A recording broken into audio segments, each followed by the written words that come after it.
Hello, people of YouTube. I am WaspStar986, and this is Random Nation Studios. If you're new to the channel, let me be the first to welcome you to our second video uploaded ever. If you missed our first video, I'll leave a link in the description. For those of you who are returning viewers, let me just say thank you so much for your views. As of recording this video, my first video has 14 views. That's a lot more than I expected to get in just 2 days, so not too shabby. If you did watch my first video, you'll remember near the end I mentioned that I would be doing a fan theory on Five Nights at Freddy's Security Breach, and that's exactly what this is. Specifically, my theory, as the title suggests, focuses on the whereabouts of my all-time favorite character from Five Nights at Freddy's, Captain Foxy. And if you remember, I mentioned that Foxy is strangely absent from the game. So, yeah. Really quick, before I get into the theory, I feel I should let you know, because I didn't say so in the first video, I am not a gamer, per se. I'm not like Markiplier or Dawko. I'm not a serial gamer, if you will. I do play video games. It's pretty much just Pokemon at this point, and it's just casual. I consider myself to be a gaming enthusiast, but I am also a huge fan of FNAF, and I like to think I'm very well read on the franchise. I've mainly been following YouTubers like MatPat over on Game Theory for a long while now, and I feel I have a fair understanding of what it takes to make a reasonable theory on Five Nights at Freddy's. I say reasonable, but if I'm being honest, terms like reasonable and weird are very relative when it comes to this franchise, so just kind of keep that in mind. If you disagree with my theory, that's fine. That is your right, and I invite you to share your own thoughts down below in the comments. Just please try to be nice, okay? This is my first ever theory video, and it's a theory that I'm quite enthusiastic about, probably more so than I should be. Also, I did end up using PowerPoint Record again. It's the only real tool I have. So apologies ahead of time for the quality glitches. Just like with the first video, this is not perfect, but I really have nothing else. So just sit back and enjoy my rambling. And with that said, let's get into it. So if you know anything about Five Nights at Freddy's, you'll know that Captain Foxy is one of the original core 4 characters introduced in the very first FNAF game. Over the years, Foxy has had many versions, with at least one new iteration being introduced in each subsequent FNAF game. From what I can tell, though, we really didn't get to see and appreciate the original Captain Foxy in all his pirate glory until FNAF VR's Help Wanted introduced their Halloween DLC, The Curse of Dreadbear. In that DLC, there are actually 2 minigames that feature or are themed around Foxy. There's the Corn Maze minigame, where we had to avoid being caught by the terrifying but still very cool looking Grim Foxy. And my personal favorite, Captain Foxy's Pirate Adventure Ride, where Foxy played host as the player as they went on a roller coaster like ride, playing Fazbear Entertainment's version of Astro Blaster. For the purposes of my theory, though, it's the pirate ride minigame that's most important to keep in mind. In the game's Security Breach, one of the big mysteries, it's almost like a plot point, really, that's never fully explained or fleshed out, was what happened to Bonnie. We know some version of Bonnie existed, but at some point something had to have happened to him. He was decommissioned and replaced, apparently permanently, by Montgomery Gator. But at least with Bonnie, we got a few clues or hints as to what might have happened to him. And yet Foxy is not mentioned at all. Even when we go into Foxy's area of Kids Cove, we get nothing. He's just gone, and we get zero explanation as to why. And I know what some of you are thinking. Foxy isn't here because he's been replaced by Roxanne Wolf. And to that I say, yes, you are correct. But I firmly believe that something else is going on here, something much more nefarious. I guess I should explain why Foxy's absence in the Pizzaplex is so weird. After all, it isn't like this is the first time a member of the Core 4 went missing for a FNAF game. If you remember sister location, Chica went missing. She was apparently replaced with new characters like Circus Baby and Ballora, among others. But while we didn't see Funtime Chica in the game, sister location, we know she existed. I believe she was featured in some of the promotional material before the game was released. And to pull a MatPat here, if you go into the game's source code, you'll find a reference to Chica's Party World, a Fazbear establishment with Chica as the main mascot. Plus, we actually did get to see a real Funtime Chica in FNAF 6. But Foxy, like I said, he has always been present in some form or another. He's never gone missing for a single FNAF game until now. And to be frank, there's just so much evidence that suggests that Foxy almost had to be in the Pizzaplex at some point. Firstly, remember how I mentioned Foxy's pirate ride in The Curse of Dreadbear? Well, as you explore the Pizzaplex and Security Breach, you'll come across a ton of Easter eggs and references and callbacks to that DLC and the pirate ride minigame littered throughout the mall. Everything from cutouts to a movie poster in the daycare theater, which you can see here on this slide. There is even a pirate plunder bar featuring Captain Foxy on the wrapper located in Chica's green room. I am not kidding you. Here's proof. Also, before I forget, it should be noted that the movie poster isn't the only thing found in the daycare and the daycare area that can be traced to Foxy in some way.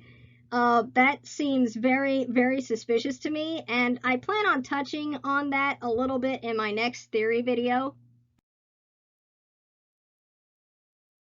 So, fellow YouTuber Rye Toast discusses Foxy's absence from the Pizzaplex in one of his own videos regarding the upcoming DLC. I'll leave a link to that video in the description. And in that video, he rightly points out that, and I'm going to paraphrase here, Foxy is plastered all over this mall. He's everywhere. And he also points out that the first area that the player will walk through after escaping Freddy's green room, Rockstar Row, has a huge cutout devoted to Captain Foxy. The cutout in question appears to be part of Captain Foxy's Pirate Adventure ride, and it can be located in Rockstar Row across the way from Roxanne Wolf's green room.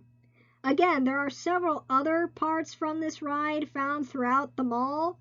A couple of the most noteworthy I found are a cardboard cutout barrel located in the daycare and a height restriction sign featuring Helpy in pirate attire in Roxy Raceway. It should be noted this same Helpy sign can be found at the very start of Foxy's pirate ride in the Dreadbear DLC. Remember this, it is important. The point that I'm trying to make here is that the existence of these things proves that Fazbear Entertainment is still interested in capitalizing and cashing in on their older IPs as well as their new ones. IPs stands for intellectual properties, for those of you not versed in business language. And it would seem that Captain Foxy is one of their most popular and highest earning. In fact, Foxy seems so vital to their brand that there are even signs themed around him, such as this poster found outside of one of the security offices. But if that If that's true, then why would they not have a Foxy animatronic at their biggest location? Especially since these items seem to suggest that Fazbear Entertainment did indeed at one point have a pirate adventure ride IRL in real life, and that the ride was presumably featured at the Mega Pizzaplex. That, in addition to the fact that Foxy has his own area, Kids Cove, which we mentioned earlier, all but mandates the existence of a Foxy robot somewhere in this mall. And yet, as far as I or anyone else can tell, there just isn't. And this is where my theory comes in, or at least part of it. Anyone who has followed this franchise long enough also knows that Fazbear Entertainment is ridiculously inconsistent with how they invest their money. And poor old Foxy is by far the biggest victim of the company's stupid investment practices. Perfect example. Anyone remember back in FNAF 2, the phone guy stated that the company spent a, quote, small fortune on the toy animatronics? Well, Toy Foxy would get ripped apart every day by the toddlers it tended to in Kids Cove, and the staff would have to reassemble it. This issue could have very easily been remedied by simply giving Toy Foxy their own stage, like Captain Foxy did, or putting up a fence to keep the children at a distance. Heck, they could have even hired someone to make sure the kids didn't play too rough and keep the animatronic from getting too damaged. It's not like that would have cost them much, given how criminally underpaid their employees are. But nope, they decided that it just wasn't worth it and left poor Toy Foxy to its fate, eventually giving rise to the legendary horror we know as Mangle. Just goes to show how concerned Fazbear Entertainment is in protecting their high-cost investments. In fact, we actually get another more telling example of this in Security Breach itself, when Vanessa's talking to an incapacitated Freddy in the parts and services area. She threatens to scrap Freddy if she discovers he's helping Gregory. She then states Monty would lead the band until Freddy's casing can be put on a new endoskeleton. Just think about that for a moment. Let it sink in. If Freddy Fazbear, the leader of the band and face of the franchise, could be replaced that easily, then why didn't they ever rebuild Bonnie? Seriously, how is it that Fazbear Entertainment doesn't mind splurging on something as huge as DJ Music Man, yet they just abandoned one of their most popular characters and gave his position to Montgomery Gator? It's not like Fazbear Entertainment couldn't afford it, right? Right? So, looking over all the evidence we've discussed, it seems reasonable to assume that a Foxy animatronic did exist at the Mega Pizzaplex. But if that's true, then where is Foxy? What happened to him? Where is he now? Well, what if I told you that Foxy is at the Mega Pizzaplex? What if I told you that Foxy has been here all along and you didn't realize it? What if I told you that Foxy has literally been staring players in the face the entire time? How is that even possible, you may ask? Well, you'll just have to wait until part 2 to find out. However, I will leave these hints for you fans and theorists to ruminate on. Okay, so my first hint. Look at Foxy's canon variants. Namely, I'm referring to Captain Foxy, Funtime Foxy, Withered Foxy, and Toy Foxy, aka Mangle. The reason I call out these 4 specifically is because we know that these versions of Foxy, as they are, did indeed exist as physical animatronics at one point in Fazbear's history. Other versions, such as those featured in the AR game, particularly the special event ones, such as Radioactive Foxy, I would ignore those, and that's mainly because, from what I can tell, their canonicity is questionable at best. So, when you look at Foxy and all of his canon variants, what is the one thing that all of them have in common? And by that I mean, what physical characteristic is seen in all of these versions of Foxy. My second hint is this. What special ability does Roxanne Wolf share with the original Foxy? If you can answer these questions correctly, you'll be one step closer to unraveling my overall theory, and hopefully you'll at least be able to guess what I'll be going over in part 2. Rest assured, people, you will not be disappointed. Until then, I am WaspStar986 with Random Nation Studios. Stay awesome, stay safe, and stay random. Peace.